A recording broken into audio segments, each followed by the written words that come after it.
ಮಹಾರಾಷ್ಟ್ರದ ಸಿಎಂ ಯಾರಾಗ್ತಾರೆ ಅನ್ನೋ ಪ್ರಶ್ನೆಗೆ ಕೊನೆಗೂ ಉತ್ತರ ಸಿಕ್ಕಿದೆ. ಬಿಜೆಪಿಯ ದೇವೇಂದ್ರ ಫಡ್ನವೀಸ್ ಸಿಎಂ ಪಟ್ಟ ಅಲಂಕರಿಸೋದು ಬಹುತೇಕ ಖಚಿತವಾಗಿದೆ. 288 ಸ್ಥಾನಗಳ ಮಹಾವಿಧಾನಸಭೆಯಲ್ಲಿ ಬಿಜೆಪಿ ಮತ್ತು ಮಿತ್ರ ಪಕ್ಷಗಳು 235 ಸ್ಥಾನಗಳನ್ನು ಪಡೆದುಕೊಂಡಿದೆ. ಬಿಜೆಪಿ ತೆಗೆದುಕೊಳ್ಳುವ ನಿರ್ಧಾರಕ್ಕೆ ತಾವು ಬದ್ಧ. ನಮ್ಮ ಶಿವಸೇನೆ ಬಿಜೆಪಿಗೆ ಎಂದೆಂದಿಗೂ ಬೆಂಬಲ ನೀಡಲಿದೆ. ಅಮಿತ್ ಶಾ ಮತ್ತು ನರೇಂದ್ರ ಮೋದಿ ಅವರು ತೆಗೆದುಕೊಳ್ಳುವ ನಿರ್ಧಾರಕ್ಕೆ ಬದ್ಧ. ನಮ್ಮಲ್ಲಿ ಯಾರಿಗೂ ಬೇಸರವಿಲ್ಲ. ನಾವು ಮಹಾಯುತಿಯ ಒಳಿತಿಗಾಗಿ ದುಡಿಯುತ್ತೇವೆ ಎಂದು ಏಕನಾಥ್ ಶಿಂದೆ ಹೇಳಿದ್ದಾರೆ. ಹಾಗಾಗಿ ದೇವೇಂದ್ರ ಫಡ್ನವೀಸ್ ಅವರು ಸಿಎಂ ಪಟ್ಟ ಅಲಂಕರಿಸಲಿದ್ದಾರೆ ಅನ್ನೋ ಮಾಹಿತಿಯನ್ನ ಬಿಜೆಪಿ ಹೈಕಮಾಂಡ್ ಅಧಿಕೃತ ಘೋಷಣೆ ಮಾಡೋದು ಬಾಕಿ ಉಳಿದಿದೆ.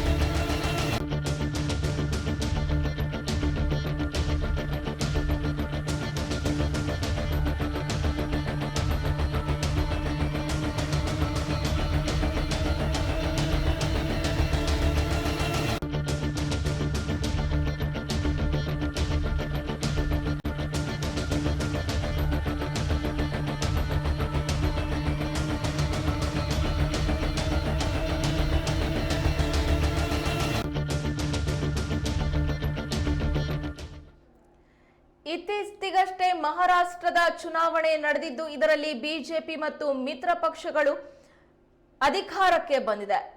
ಈ ಹಿನ್ನೆಲೆಯಲ್ಲಿ ಮಹಾರಾಷ್ಟ್ರದ ಸಿಎಂ ಯಾರಾಗ್ತಾರೆ ಅನ್ನುವಂತಹ ಕುತೂಹಲ ಎಲ್ಲರಲ್ಲಿ ಮೂಡಿತ್ತು. ಬಿಜೆಪಿಯ ದೇವೇಂದ್ರ ಫಡ್ನವೀಸ್ ಸಿಎಂ ಪಟ್ಟ ಅಲಂಕರಿಸೋದು ಇದೀಗ ಬಹುತೇಕ ಖಚಿತವಾಗಿದೆ.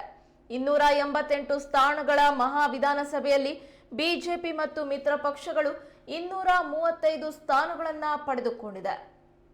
ಬಿಜೆಪಿ ತೆಗೆದುಕೊಳ್ಳುವ ನಿರ್ಧಾರಕ್ಕೆ ನಾವು ಬದ್ಧ. ನಮ್ಮ ಶಿವಸೇನೆ ಬಿಜೆಪಿಗೆ ಎಂದೆಂದಿಗೂ ಬೆಂಬಲ ನೀಡಲಿದೆ. ಅಮಿತ್ ಶಾ ಮತ್ತು ನರೇಂದ್ರ ಮೋದಿ ಅವರು ತೆಗೆದುಕೊಳ್ಳುವ ನಿರ್ಧಾರಕ್ಕೆ ಬದ್ಧ. ನಮ್ಮಲ್ಲಿ ಯಾರಿಗೂ ಬೇಸರವಿಲ್ಲ.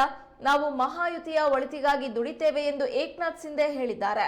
ಹಾಗಾಗಿ ದೇವೇಂದ್ರ ಫಡ್ನವೀಸ್ ಅವರು ಸಿಎಂ ಪಟ್ಟ ಅಲಂಕರಿಸಲಿದ್ದಾರೆ ಅನ್ನೋ ಮಾಹಿತಿಯನ್ನ ಬಿಜೆಪಿ ಹೈಕಮಾಂಡ್ ಅಧಿಕೃತವಾಗಿ ಘೋಷಣೆ ಮಾಡೋದು ಬಾಕಿ ಉಳಿದಿದೆ.